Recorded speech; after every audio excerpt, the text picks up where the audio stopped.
A new card dropped yesterday in Marvel Snap. That card is Dragon Lord. Let's take a look at Dragon Lord, the decks he goes in, and also the questions and problems we might have with the way you get him. Dragon Lord is a 5/5 with very simple text. On reveal, put a card from your hand here. This implies a couple of things about how you want to deck build with Dragon Lord, and those things are largely play some big guys that you really want to pull out of your hand without actually putting a lot of effort into. This guy starts getting good when he starts pulling things that are in the 14 to 16 power range. That's a lot of power for a 5-drop, but unfortunately, those cards tend to come with either built-in drawbacks or not be particularly playable outside of specific archetypes. So Dragon Lord ends up getting pigeonholed mostly as a ramp card, which is where we're going to start. This is where I'm at, give or take, for ramp Dragon Lord right now. One card I really miss is Cosmic Ghost Rider. I almost wish I could be playing him over even a Valentina or something like that. What you'll notice in here is that the addition of Dragon Lord has brought Grandmaster into the deck, because very often you will have 7 energy on turn 6. This allows for things like turn 6, Dragon Lord, Grandmaster. Really on either of the 5s a lot of the time, it is very good to play a Grandmaster on something. Let's say you blinked earlier. Being able to repeat the blink could be a very useful thing to do. For example, you might not want to play Dragon Lord, Grandmaster the Dragon Lord. You might want to play Dragon Lord, Grandmaster the Blink, so it turns your Dragon Lord into an Infinaut. Either way, largely what that is optimizing for 5+2 on the final turn of the game. A lot of people just really aren't used to playing around those kinds of lines, very much more focused on the Infinaut type stuff. What this deck does lose out on is notable, though, because what it loses out on is mostly the Ebony Maw package and then the tech. So this goes from being a deck that had relatively relevant tech cards to a deck that has basically none. It's why I'm talking about this Cosmic Ghost Rider stuff. Like, yes, it's not the perfect pull, but I do miss having some coverage in this list.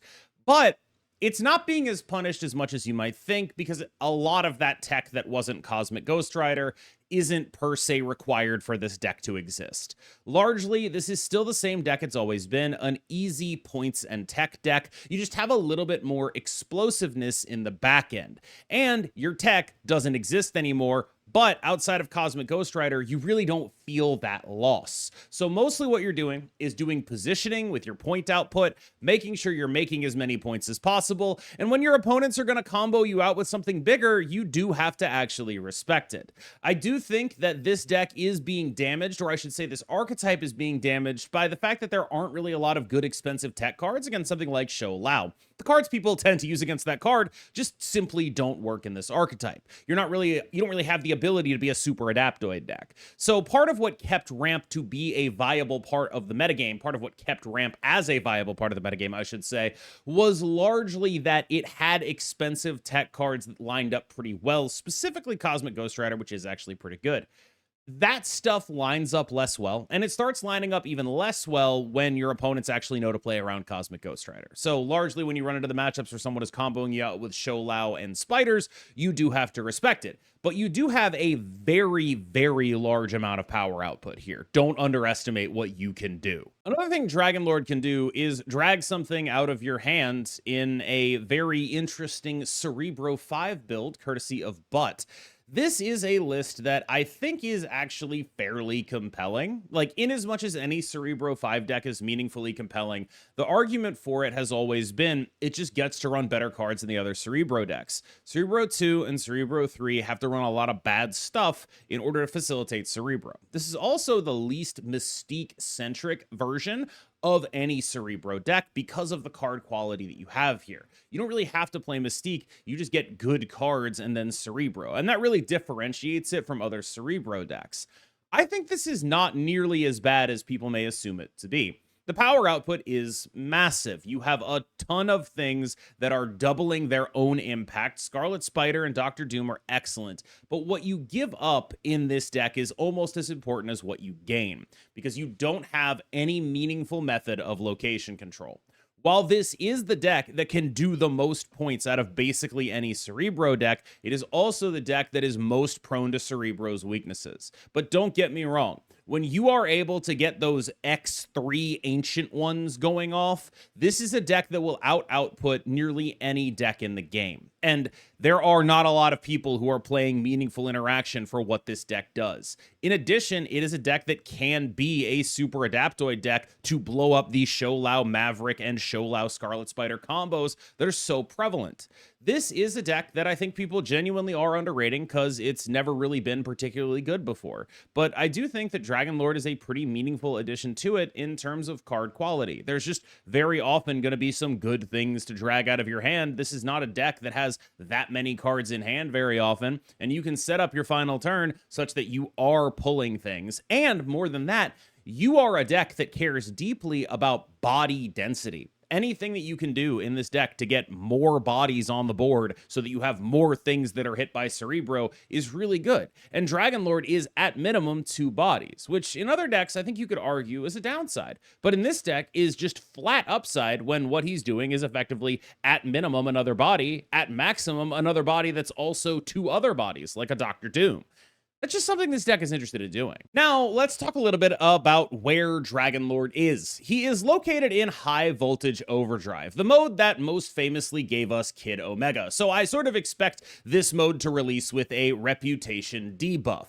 High Voltage Overdrive is very similar to normal High Voltage, except there is an extra turn added and a bunch of random effects happen over the course of the game, in addition to jamming a bunch of random cards in your deck that all are charged. Those charged cards then build up a meter that triggers the random effect in each individual game.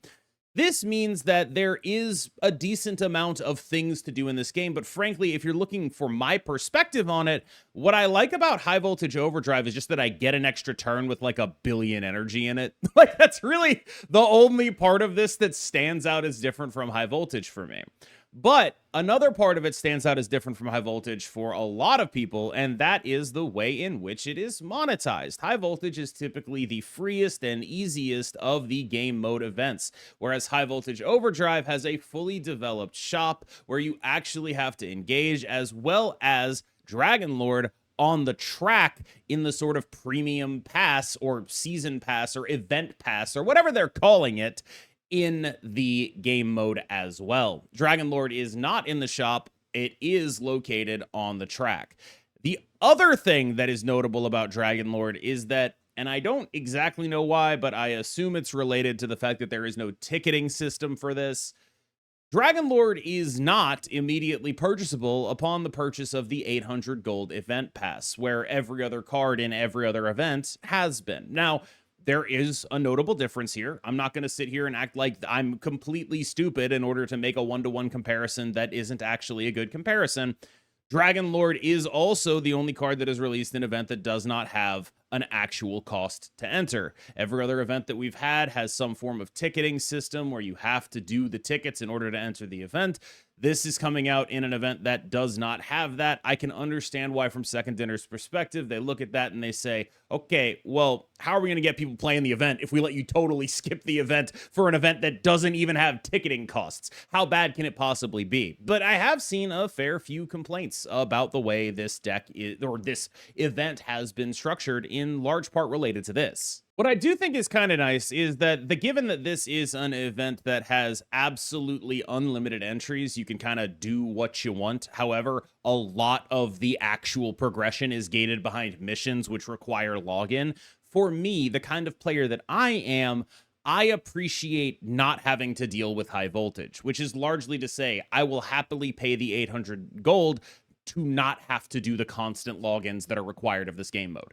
High Voltage has pretty consistently been my least favorite game mode because there, A, is no way to skip it, and B, it requires modifying my behavior in ways that are much more profound than logging on to make sure I get tickets or whatever it's going to be. I don't really have to worry about running out of tickets in the ticketing game modes because I'm not losing enough games or playing enough in those game modes to actually have that concern. With High Voltage, if I miss a couple of mission logins, I absolutely do not get the card. So I do think, unless I, of course, spend gold, which I have had to do in order to get the card because I'm a content creator.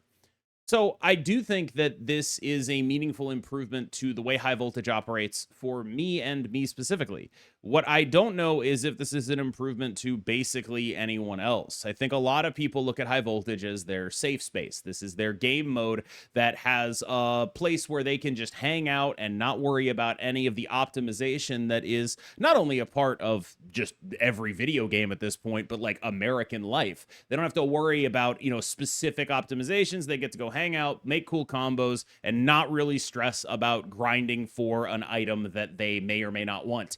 There aren't a lot of carrots in a normal high voltage mode, and as much as we'd like to say the carrots are good, carrots are also a source of stress, and I think that is what a lot of people are responding to. I will also say that I think that this is a drastic improvement in monetization over Kid Omega, in the sense that you can actually get the card from playing the game mode. You will get Dragon Lord without spending any money if you just actually play the game mode and do your logins and, do all the chore things that a mobile game will expect of you. I have seen people comparing this to Kid Omega. I think that is basically ridiculous, because the fundamental thing that made Kid Omega so bad was that if you did every single thing in the game mode, you would still not come away with the card. That is not true here, and that is an improvement, although I don't really think you should give them credit for that, because come on. In terms of decks, I think a lot of decks sort of look like RSM decks, because that's kind of what the game mode is. There's a bunch of extra energy, a bunch of randomly generated cards in your deck, so it has a lot of similar incentives to an RSM deck. You have a lot of cards in your deck, so Blob is a really good card, things like that. You have a lot of different things that give you cards that are hopefully going to be good. That's a pretty reasonable thing to be doing when card quality is at a premium, even though the charged cards are not nearly so bad as I think people might think. The cards put in your deck do have additional power, and they are able to trigger that effect, but mostly what I have been feeling about those cards is, wow, I really like that they are cheaper than normal and stronger than normal. So I'll take those. Those are very fine with me. But it does mean that you might often be unable to effectively use all of your energy. So you have cards like Cable, you have cards like Iron Patriot, you have cards that are meant to remove other cards like Gambit, you have cards like Juggernaut that are explicitly good. Infinity Ultron shows up a lot. He's really, really big. Just generally, these are the kind of things that look like, the RSM also rans, Maybe RSM doesn't play all of these for various reasons, because it has to run tech cards, but these are cards that are very reasonably competitive, or would be in those decks if that were not true. One thing that I think differentiates this high voltage from normal high voltage is there's a lot less reason for you to invest in things that give you energy, like Wiccan. Like normally in high voltage, you run a Wiccan in a lot of the high voltage decks so that you can just get some free stuff to actually happen for you. But that's not really needed. Every game I played of this game mode, I would have like 12 energy on turn 4 anyway. Like, this was a game mode where I was more concerned with running out of cards than not having the energy to play my cards when I played one of these decks. It certainly felt to me like a game mode with marginally different incentives that snowball a little bit into being notably different incentives. A lot of what this game mode is about is getting as much impact out of the cards you actually put in your deck, and a lot less about getting a ton of explicit counter strategies or a bunch of energy. This game mode gives you that energy to begin with, and it gives you the raw fodder cards. So your job is to convert that energy and fodder into better stuff. Now, this list from ELA is playing Wiccan, and largely the reason for that is because its final combos are all really ridiculous stuff.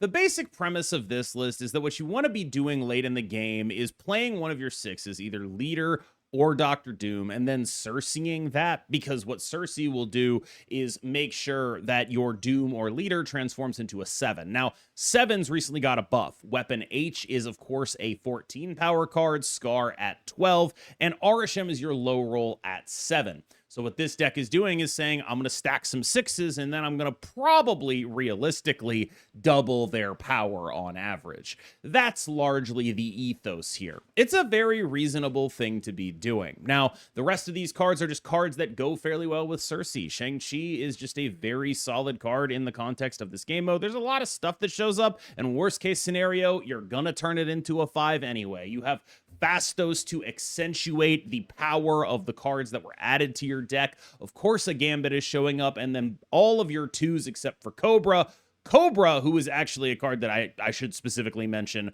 but I will get to after I talk about the other twos, are just adding cards to your hand so you can play some big guys. Cobra is a pretty good card in this game mode. Like, I wouldn't be surprised if he's a card people end up complaining about after a while, because what Cobra does is enable you to blow up any card that wasn't actually part of the original deck. And a lot of the time in High Voltage Overdrive, you're playing a lot of cards that are reasonably sized, like a 3/6 or whatever. You get a Cyclops off of the Overdrive, that's a 2/6. You're very happy with it. You love it. It's great.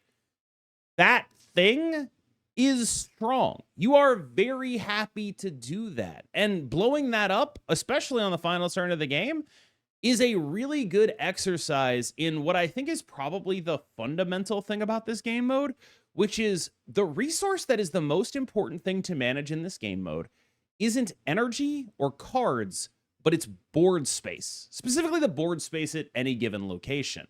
And having a card that accounts for a board space in the way that Cobra does is honestly quite strong. I was surprised myself, but that is how it works. So as far as High Voltage Overdrive goes, it definitely isn't the disaster the previous iteration of this game mode was. I don't know if it's really hitting the mark for what people actually want, though. I think maybe it sort of feels to a lot of people like a monetization model wearing the skin of a game mode that was previously the most monetization free in the entire game. And I can understand why people feel the way they do about that. I also think that this is probably not the game mode where you want to be introducing the idea that an event pass will not immediately get you the card for the event. I'm sure there's some metrics that suggest that it's effectively 95% of people are getting the card for the event. Like, I got the event pass and I got Dragon Lord, and by the time I completed my first round of quests that had been given to me,